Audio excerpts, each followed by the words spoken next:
pour le monde actuel, vous avez deux évolutions contradictoires qui vont d'un côté sur des divergences de société et d'autre part sur des convergences culturelles. Si vous reprenez à l'horizon 1800, le monde arabe, à l'exception du Maroc, mais le Maroc connaît une influence de ça, fait partie de l'ensemble ottoman. Et donc, si vous voulez, que d'Alger à Bagdad, c'est le même système institutionnel qui couvre ces sociétés. Et quand on regarde les documents d'archives de la fin du XVIIIe siècle, par exemple, vous trouvez énormément de Maghrébins au Proche-Orient,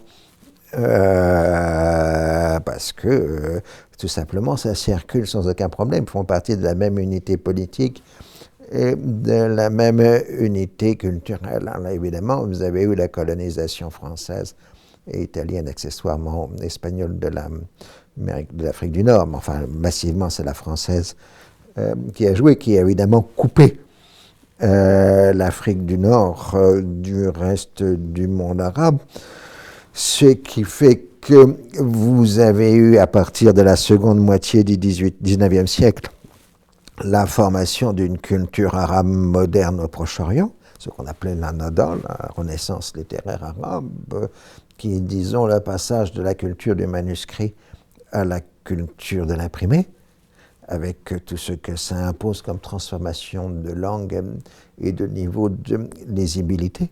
Et bon, ça s'est fait entre, disons, Le Caire, Beyrouth, Damas, Bagdad.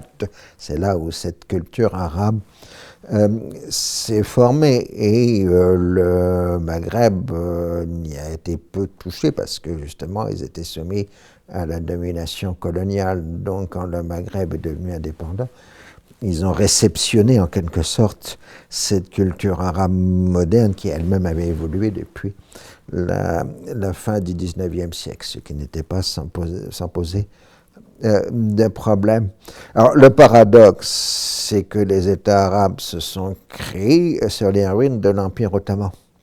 Et donc quelque part le projet unitaire arabe était quelque part une espèce de nostalgie inversée de l'Empire ottoman. Les gens qui ont créé la Ligue des États arabes en 1945 à Alexandrie étaient des gens qui avaient tous servi dans l'Empire ottoman avant 1918. Donc pour eux, bah oui, c'était tout à fait normal de se fréquenter entre Syriens, Irakiens, même Égyptiens, etc. Et puis, d'un côté, les sociétés ont divergé parce que les États ont été créés, soit au Proche-Orient sur les ruines de l'Empire ottoman, soit au Maghreb en fonction des décolonisations. Et donc chaque État a développé sa propre culture, ses propres institutions, ses propres jeux de référence historique, ce qui fait que quand, par exemple, aujourd'hui, on vous dit on va supprimer les frontières dites Sykes-Picot, bon, c'est une absurdité d'abord parce que Sykes-Picot, ça n'a jamais existé, et ensuite, il faut bien considérer qu'en un siècle, les sociétés ont divergé parce qu'elles ne faisaient plus partie du même ensemble politique dans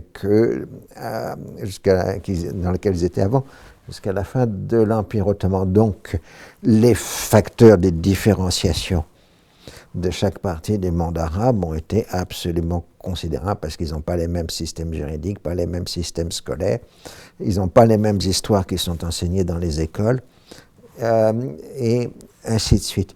Mais de l'autre côté, les médias de masse ont évidemment maintenu une culture arabe moderne globale du Golfe à l'océan. Jadis, on disait les Égyptiens écrivent, les Libanais publient et les Irakiens lisent. Ça montrait la circulation du livre, en tout cas au Proche-Orient.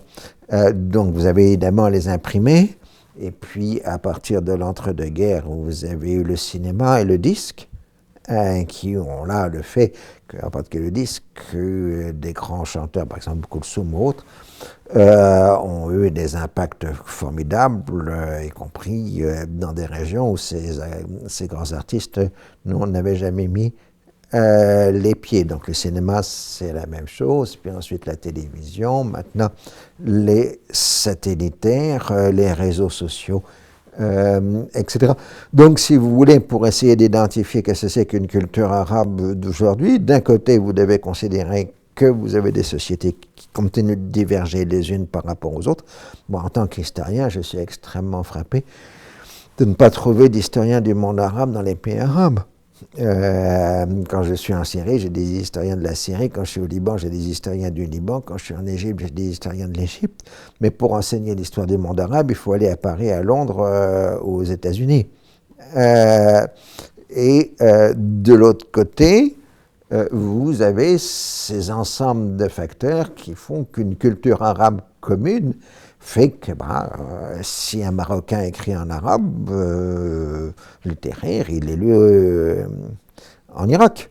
Et ça continue d'exister, même ça se renforce, parce que l'arabisation du Maghreb, aussi difficile et aussi contestable dans les méthodes, a quand même eu lieu.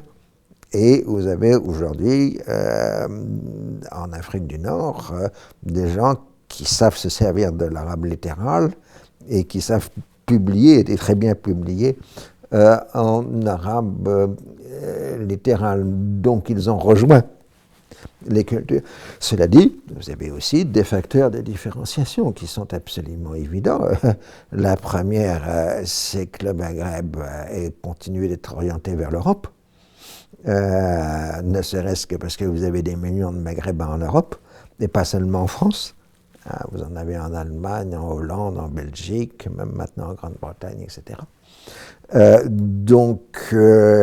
S'il y a un ailleurs pour les Maghrébins, il est plutôt sur l'autre rive de la Méditerranée, parce que les relations sont absolument constantes. Et puis de l'autre côté, vous avez eu la péninsule arabique de la rente pétrolière qui a enclenché des grands mouvements de migration de travail qui fait que des millions de gens venus de l'Égypte, de la Syrie, de la Jordanie, de la Palestine, etc., sont allés travailler dans la péninsule arabique. Alors même, vous avez des petits courants d'Afrique du Nord qui sont allés vers la péninsule arabique, mais il reste néanmoins que le tropisme de l'Orient arabe a été plutôt, pour des raisons économiques, orienté vers les pays pétroliers du Golfe, tandis que les migrations de travail des Maghreb se sont faites vers l'Europe.